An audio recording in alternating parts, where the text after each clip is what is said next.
My most loyal assistant was opening accounts in clients' names without their knowledge to keep the bonuses. I found out when a client came to complain about an account he did not recognize. What I found when I started looking changed what I thought I knew about 4 years of working together.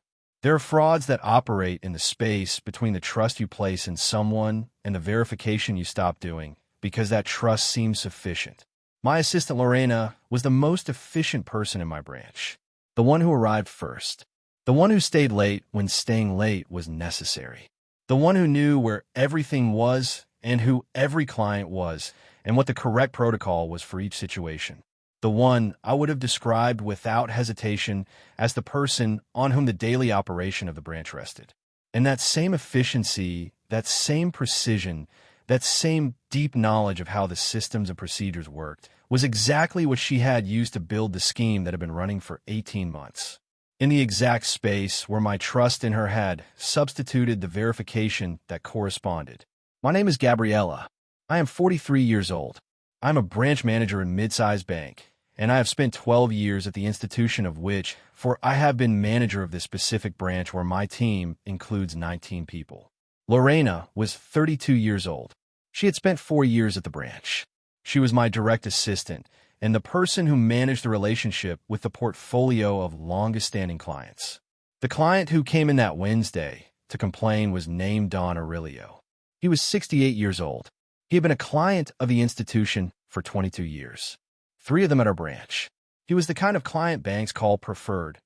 Regular deposits, no history of problems, no complaints in 22 years. He arrived with a bank statement in his hand, with a face that combined confusion and it contained anger that was visible in how he held the paper. He told me he was being charged maintenance fees on an investment account he had never opened. I asked Don Aurelio to sit down. I called Lorena to bring us the file. While Lorena went for the file, I asked Don Aurelio when he had noticed the charge. He told me that month that he had reviewed his general account statement and seen a charge he did not recognize, that he had called the service center and they had told him it corresponded to an investment account in his name opened 4 months ago, that he had not opened any investment account in the last 4 months. Lorena arrived with the file. I asked her to give us a moment. I opened the file. There it was. An investment account in Don Aurelio's name opened 4 months earlier, with his signature on the opening contract, with his correct details, with the required documentation. Everything in order, except that Don Aurelio said he had not opened it. I asked him to review the contract. Don Aurelio looked at it for a moment. He told me that was not his signature, that it was similar, but it was not his. I reviewed the contract more carefully.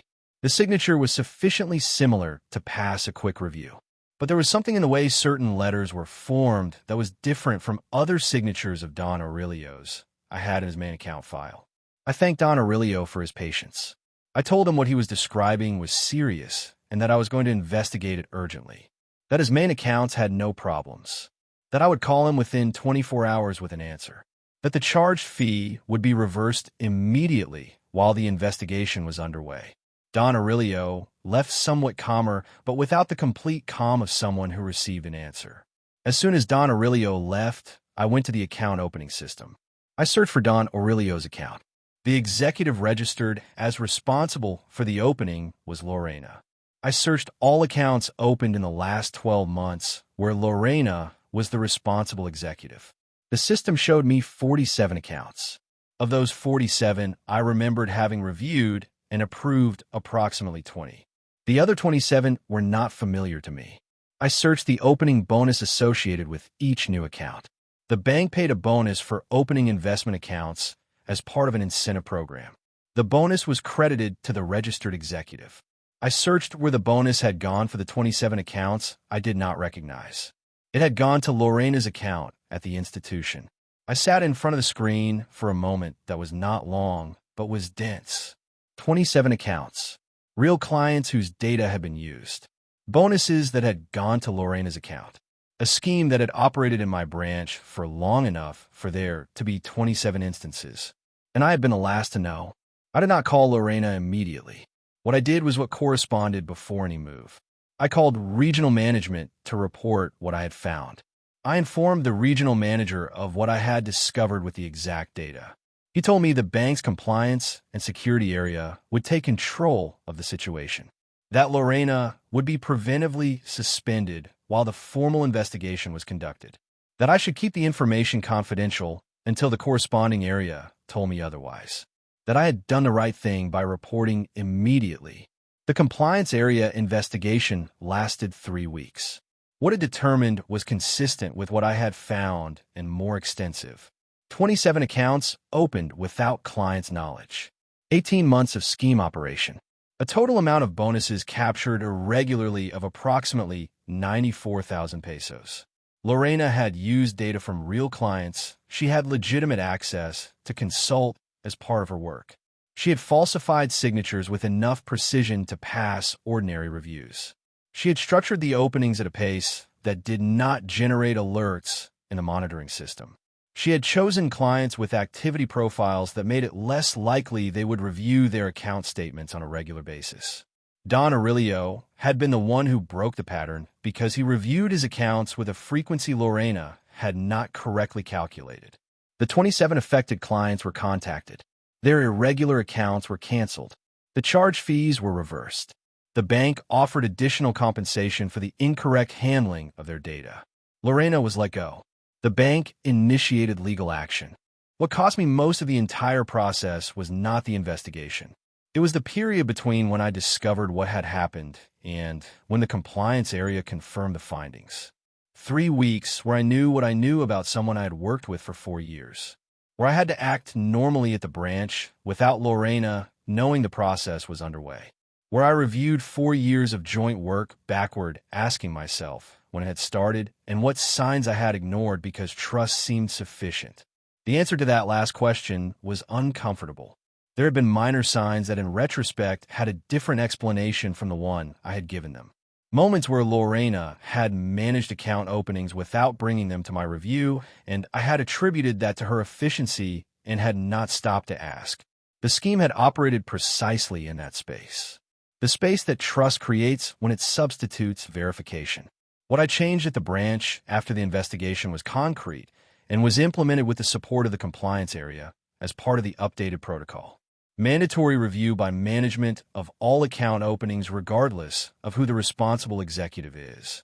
Automatic multi-channel notification to the client each time any product is opened in their name. Monthly audit of opening bonuses verifying they correspond to openings with complete documentary support reviewed by management. Elimination of direct executive access to clients' own accounts without additional supervision for investment products. Those controls did not exist before because the system assumed that management supervision was sufficient. It was not when that supervision depended on trust instead of verification. What I want you to take from this story has very practical parts for 2 different audiences. For those who work in banking or financial environments in supervisory positions, trusting your team is necessary. And it is also a risk when it substitutes the controls that exist precisely so that trust does not have to be perfect. Controls do not express distrust of people. They express that the system works regardless of whether the people are trustworthy or not. The absence of controls is not a sign of team maturity. It is a blind spot that any person at any moment can use. For bank clients, review all your account statements regularly. Not only those of the accounts you use frequently, all of them.